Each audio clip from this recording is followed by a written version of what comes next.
Aujourd'hui les amis, je vais acheter le PC gamer le moins cher sur Le Bon Coin. Alors, c'est parti, on va directement aller sur le site Le Bon Coin pour commander notre PC. Alors, on va directement taper PC gamer. On va quand même se mettre 2-3 filtres histoire de virer toutes les annonces d'arnaque. Et je précise bien sûr que je vais acheter un PC gamer avec déjà une carte graphique à l'intérieur. Alors, qu'est-ce qu'on a de beau là-dessus? On n'a pas grand-chose, on en a quelques-uns. Fais voir celui-là. Alors, celui-là, super, mais il met même pas la description du PC. Peut-être celui-là. Ah, ça, il vend simplement le boîtier. Ok. Alors, celui-là, il a l'air vraiment pas mal. En plus, 175 €, ça va. C'est en dessous des 200 balles. Il a l'air assez propre au niveau des photos. Bon, le cam management, ça, on repassera. Mais c'est pas grave. C'est pas le but de cette vidéo. Bon, ça y est, j'ai fait mon choix. Je vais commander celui-là. Donc, au final, on en a pour un total de 192,99 €. Ok, ça y est, le PC gamer le moins cher sur Le Bon Coin est maintenant commandé. Ça y est, je l'ai reçu.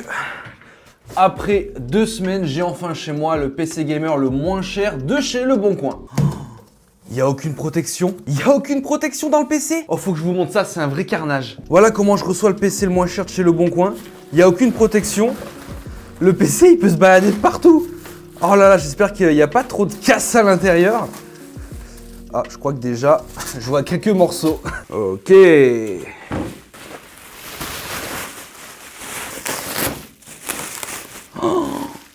Oh, wesh. Attends, mais il y a des bouts de partout. Je crois qu'il y a un souci là. Il manque tout ça, non? Il y a des bouts. Le dessus, il est pété. C'était pas marqué sur l'annonce, ça. Bon, ça au pire, tant pis. Pourquoi pas? Ça ne nous empêchera pas de le tester. Allez, c'est parti. On va voir à quoi ça ressemble à l'intérieur. Puis après, bien sûr, je vous détaillerai la configuration du PC.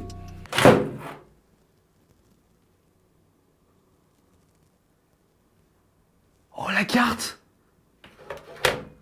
La carte! Attends.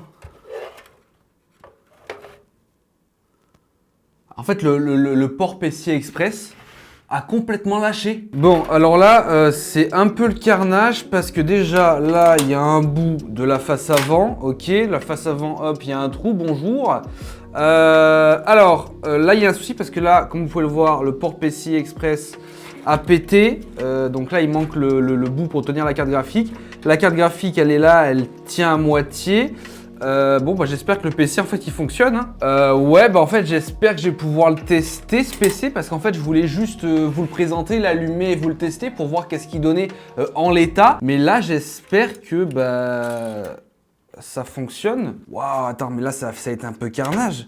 Est-ce que la carte elle a pris cher? La carte ça a l'air d'aller, elle a un peu morflé sur les connecteurs mais il n'y a pas l'air d'avoir quelque chose de pété. Parce que la carte là on est du coup sur un modèle de chez KFA2. Il s'agit d'une GTX 1060 6 Go. J'en reviens pas le carnage que c'est. Bon, en vrai il y a pas mal de poussière. Déjà il faudrait que j'essaye de récupérer, de retrouver le petit loquet pour loquer les cartes là. Il doit être quelque part dans le carton. Enfin j'espère. Après si c'est que ça n'empêchera pas normalement de mettre la carte dedans. Je vais essayer de la remettre. En fait la carte elle était même pas... Ah ouais mais non, mais d'accord. Ça a tordu la fixation de la carte. Bon, on va essayer de la remettre. Je vous rappelle que j'ai payé ce PC gamer 175 € sur Le Bon Coin. Pour l'instant, c'est mal parti. Bon, espérons que je puisse la remettre. Ok. C'est déjà pas mal, ça fait déjà une bonne chose de faite. Ok, j'ai remis la carte graphique, là le PC a une meilleure gueule, même si, bon, c'est quand même le PC gamer le moins cher de chez Le Bon Coin. Le cam management, on en parle ou pas? Alors, au niveau de sa config, on retrouve à l'intérieur comme processeur un petit Ryzen 3 1200 avec le petit Ventirad de chez AMD. Donc un processeur assez ancien, mais qui peut être pas trop mal. Dans tous les cas, on testera le PC gamer comme ça en l'état. Je vais rien toucher, je vais pas le nettoyer, je vais juste l'allumer, installer des jeux dessus et on va le tester pour voir qu'est-ce que ça donne. Et si ça vous plaît, dans une deuxième vidéo, on pourra reprendre ce PC gamer le moins cher de chez Le Bon Coin et on pourra un petit peu le booster. Je sais pas trop qu'est-ce qu'on va faire dessus, mais on pourra peut-être le booster. Ensuite de ça, on a une petite carte mère de chez MSI, c'est une B350M Bazooka. Ce que j'ai vu, c'est qu'il y a 4 slots RAM et il y a aussi un port pour M2. Donc c'est pour ça que si on fait une deuxième vidéo, on pourra par exemple rajouter un M2. Parce qu'en stockage, là c'est un peu dégueulasse, il y a un vieux SSD.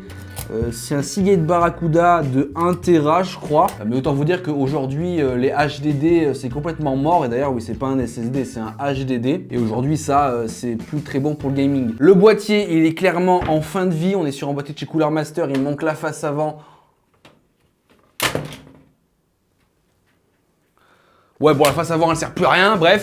Le PC, le boîtier, il est en fin de vie, ça c'est pas grave, on pourra peut-être le changer. Mais pour tester le PC, ça devrait aller s'il s'allume. Au niveau de la RAM maintenant, je voulais regarder parce qu'on a 4 barrettes de RAM de chez G-Skill. Fais voir un peu. Ah ouais, c'est des G-Skill Ripjo. C'est une bonne marque, hein, un bon modèle. On est sur de la DDR4. On est du coup sur du 16 Go de RAM. Donc c'est plutôt pas mal. On a 4 barrettes de 4 Go. Par contre, au niveau fréquence, on est sur du 2133 MHz. C'est pas foufou. Mais ça devrait le faire. Qu'est-ce qu'on a d'autre? Je vous ai dit, la carte graphique, hein, une 1066 Go de la marque KFA2. On a une alimentation de 420 watts de chez EVGA. Bon, ça devrait suffire pour la config. Et à part ça, je pense que je vous ai fait un peu le tour de tous les composants. Comme je vous l'ai dit, 175 € sur le bon coin, c'est pas excessivement cher. Et je pense que même avec ce PC-là, on va pouvoir faire tourner des jeux. Bon, là, il faudrait un bon dépoussiérage, changer le boîtier et peut-être rajouter 2-3 composants à droite à gauche, changer certains, enlever d'autres. Mais ça, on pourra le faire dans une deuxième vidéo. Bon, déjà, là, ce qu'on va essayer de faire, c'est que je vais le brancher à l'électricité. J'espère de 1 qu'il va pas me péter dans les doigts et de 2 on va essayer de l'allumer pour voir s'il s'allume. Parce que là c'est un joyeux bordel ça. Bon déjà, est-ce qu'il y a le cordon d'alimentation? Alors, qu'est-ce qu'il nous a fourni le vendeur? Il nous a fourni une clé Wi-Fi. Ok, pourquoi pas. Mais moi ce qui m'intéresse c'est le cordon d'alimentation. Oh la lime elle est même... Oh la lime. Oh faut que je vous montre ça. La lime elle est malade, regarde. Il y a un trou là, pourquoi? Mais elle est même pas bien vissée. En plus, c'est quoi ces vis? Oh, j'ai même pas envie de le brancher. Hein. Je vous remonte l'intérieur parce que je vais pas montrer le disque dur qui est là avec le bout de la face avant. Enfin, ce PC gamer là, c'est un carnage. J'ai peur de l'allumer ce PC, je pense qu'il va exploser, c'est pas possible. Bon, ça y est, il est branché. Alors, je vais mettre déjà l'alimentation sur on. Je vais trouver... Attends, mais par contre, le bouton d'alimentation, il est où? Ah ok, je crois que je l'ai trouvé. C'est parti. Le ventilo avant, arrière tourne, le ventirad tourne, j'ai entendu le disque dur se lancer. La carte graphique tourne pas, mais alors... Ok, le PC vient de s'éteindre. Ok, il se rallume. Ok. La carte graphique tourne pas, mais si je me souviens bien, sur les cartes graphiques type 1060, si c'est des refroidissements passifs qui s'allumaient pas tout le temps. Ok, le PC arrête pas de s'allumer et s'éteindre, je sais pas qu'est-ce qu'il a. Mais je sens que ça va être compliqué. Ok, bon, on va l'éteindre tout de suite. Hein, on va pas essayer de le cramer maintenant. Hein, on va éviter. Il faut que je trouve le bouton d'alimentation. Il est où? Il est là. Alors, à première vue, ça va être compliqué hein, de tester ce PC gamer le moins cher de Le Bon Coin. Ce que je vais essayer de faire maintenant, c'est que je vais essayer de rapidement le remettre en état. Donc, je vais vérifier tous les branchements. Je vais pas le toucher, je vais pas nettoyer, je vais pas changer de composants. Juste essayer de rebrancher tout ce qui est débranché et essayer de l'allumer et d'installer des jeux dessus. Et normalement, si tout se passe bien, on se retrouve tout de suite pour aller le tester en jeu. Bon les amis, après quelques péripéties, j'ai finalement réussi à allumer ce PC gamer le moins cher de Le Bon Coin. Il y avait quelques petits problèmes au niveau de la RAM. En fait, il y avait 4 slots RAM avec 2 types de RAM différentes, avec une fréquence différente qui était vraiment mélangée dans les slots. J'ai réussi à modifier tout ça et maintenant ça fonctionne, il s'allume. On commence donc par un test sur le logiciel 3D Mark. Alors le score est assez éclaté parce qu'on a 3884 de score avec un score CPU à 2708 et un score GPU à 4207. On voit que le Ryzen 3 1200 est un peu à la traîne. J'ai peur qu'on ait un peu de bottleneck en testant ce PC là. Mais vous inquiétez pas, on s'arrête pas à un score, on va aller directement en jeu, voir qu'est-ce qu'on peut faire avec ce PC gamer le moins cher de Le Bon Coin. On va commencer par un tout petit jeu, un jeu compétitif CS2. Alors c'est un jeu qui est axé plus sur le processeur. On va voir si notre Ryzen 3 1200 s'en sort. J'ai peur que non, on va voir si on a beaucoup de FPS ou pas. Bien sûr, tous les tests seront réalisés en 1080p parce que vous vous en doutez, avec la config qu'on a, on va pas pouvoir taper des jeux en 1440p. Ok, bon alors déjà, première surprise, c'est jouable. Là pour le coup, on est aux alentours des 70 FPS. Bon, autant dire que pour CS2, c'est rien du tout, hein. C'est très peu de FPS, mais c'est jouable et ça, c'est déjà une bonne chose pour le moment. Là, on monte dans les bâtiments à peu près 80 FPS. Là, le processeur, il est en train de bien pleurer, mais pour le moment, c'est jouable, donc je suis content. Même si normalement, sur ce jeu-là, on a quand même beaucoup plus de FPS normalement.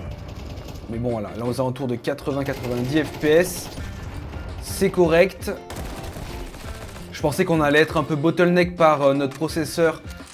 C'est, je pense, un peu le cas, mais là, pour le coup, ça va pour le moment.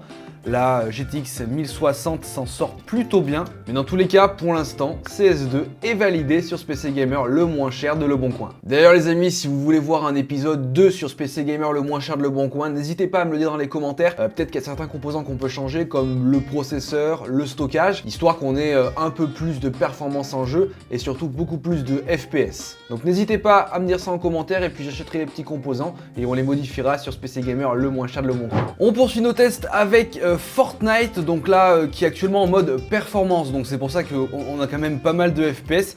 Le mode performance, c'est vrai que ça aide beaucoup. Parce qu'en fait, sans mode performance, on va dire que ça tournait pas à plus de 60 FPS, donc c'était pas la peine. Mais là, avec le mode performance, franchement, c'est bon, même très bon pour Fortnite, parce qu'on est à plus de 100 FPS, en moyenne aux alentours des 140, 150 FPS. Par contre, là où ça va poser problème, c'est regarder en haut à gauche le CPU à combien il est utilisé. Il est quasiment utilisé à 100%. Ça va poser problème parce que là, on est dans un endroit où il n'y a pas de fight, où il n'y a quasiment rien, où il n'y a pas forcément d'énormes structures à charger. Et dès lors qu'on va arriver à des endroits où ça va être compliqué au niveau chargement, le processeur va carrément brider notre carte. Et voilà, là ça deviendra, je pense, un peu plus compliqué. Mais là pour le coup c'est plutôt très bon comme ça. Fortnite à plus de 120 FPS avec notre vieux PC Gamer Le Bon Coin que j'ai payé, je vous rappelle, 175 €, c'est juste que dalle. Donc pour le coup, même avec le mode performance, Fortnite c'est validé sur ce PC Gamer le moins cher de Le Bon Coin. Allez, on se retrouve maintenant sur le nouveau jeu Palworld que j'ai mis en moyen. Là c'est pas jouable, enfin en tout cas on est en dessous des 60 FPS, donc autant dire que c'est assez compliqué.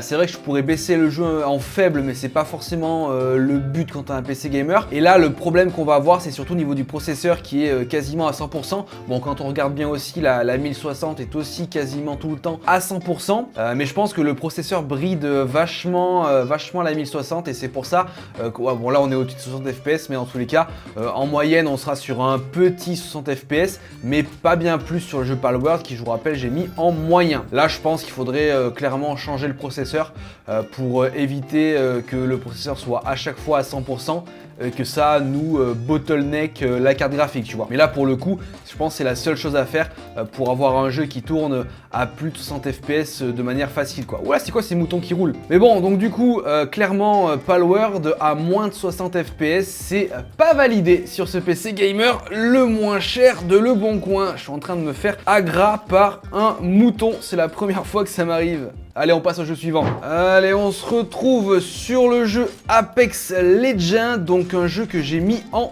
élevé. Il est quasiment au maximum de ses capacités. Je suis assez surpris parce que là, on est largement au-dessus des 100 FPS. On monte à la limite de mon écran, 144 FPS, 144 Hz. Donc ça fait ultra plaisir d'avoir un jeu aussi beau parce que bon, on est sur du 1080p en élevé, mais avec pas mal de FPS. Après, je sais que sur Apex Legends, les FPS varient beaucoup. Là, on tombe un peu en dessous des 100 FPS, là on est remonté, enfin bref, ça varie plutôt beaucoup. Mais néanmoins, je suis assez content. Bon, on a toujours ce problème là au niveau du processeur, comme vous pouvez le voir, qui est à 100%. Donc je sais pas ça, qu'est-ce que ça peut donner au final en bottleneck s'il y a un moment où il y a pas mal de fights, pas mal de trucs à charger. Je sais pas qu'est-ce que ça pourra donner, mais en tous les cas, c'est vrai que si on peut changer le processeur dans une prochaine vidéo, peut-être qu'on arrivera à faire tourner les jeux, du moins avec autant, voire plus de FPS, mais surtout avec une meilleure stabilité. Mais là pour le coup, Apex Legends, c'est clairement cool à plus de 100 FPS, 120 FPS de moyenne sur ce PC gamer que j'ai payé, je vous rappelle, 175 € sur Le Bon Coin, c'est vraiment que dalle. Donc Apex Legends, c'est clairement validé sur le PC gamer le moins cher de Le Bon Coin. Bon, je voulais terminer ce test par un petit benchmark sur le jeu Shadow of the Tomb Raider. Écoutez, là c'est en cours. Je sais pas qu'est-ce que ça va donner, j'ai mis le jeu en haut, donc c'est pas le plus élevé mais c'est pas non plus le plus faible, donc on va voir combien il nous sort au final de FPS à la fin. Ah ouais, j'avais pas vu que ça chargeait pas les images là. Ça charge pas là, faut que ça charge mon pote, allez boss. Ah ouais, donc au final on retrouve une moyenne sur Tomb Raider de 57 FPS, donc c'est pas catastrophique parce qu'on pourrait baisser un peu les paramètres graphiques parce que j'étais en haut là, on pourrait baisser en moyen et même en bas. Mais dans tous les cas, c'est quand même pas validé sur ce PC gamer le moins cher de Leboncoin. En conclusion les amis, vous pouvez voir que même pour un prix dérisoire, c'est-à-dire 175 €, on arrive à avoir un PC gamer qui fait tourner des jeux avec pas mal de FPS et ça fait vraiment plaisir. Alors oui, ce PC est absolument pas parfait. Déjà, vu qu'il n'y a pas de SSD à l'intérieur, il est vraiment très lent et il faut qu'on rajoute à l'intérieur un SSD pour avoir une meilleure expérience. On a ainsi un processeur qui est le Ryzen 3200 qui est un processeur assez limite. Il faudrait un peu l'upgrade pour éviter d'avoir des bottlenecks dans les jeux. Ça, faut vraiment qu'on le fasse. Et enfin, je suis assez surpris parce que la 1060 s'en sort plutôt bien et ça, c'est vraiment très cool. Néanmoins, si on l'achète en l'état, comme j'ai fait là, c'est-à-dire sans le modifier, sans le nettoyer, sans rien, on arrive quand même à faire tourner des jeux et ça, c'est vraiment cool. Et on voit clairement que pour moins de 200 balles, on peut se faire un petit PC gamer. Dans tous les cas, je pense que je vous ferai un épisode 2 sur ce PC gamer Leboncoin où du coup, on enlève tous les composants, on va peut-être changer le boîtier, on va les nettoyer, on va changer certains composants, etc. Donc n'hésitez pas bien sûr à me dire en commentaire si ça vous fait plaisir un deuxième épisode. N'oubliez pas de mettre votre meilleur like à cette vidéo, abonnez-vous à la chaîne, c'est entièrement gratuit. En tout cas moi, je vous dis à plus dans de prochaines vidéos. Allez, ciao tout le monde!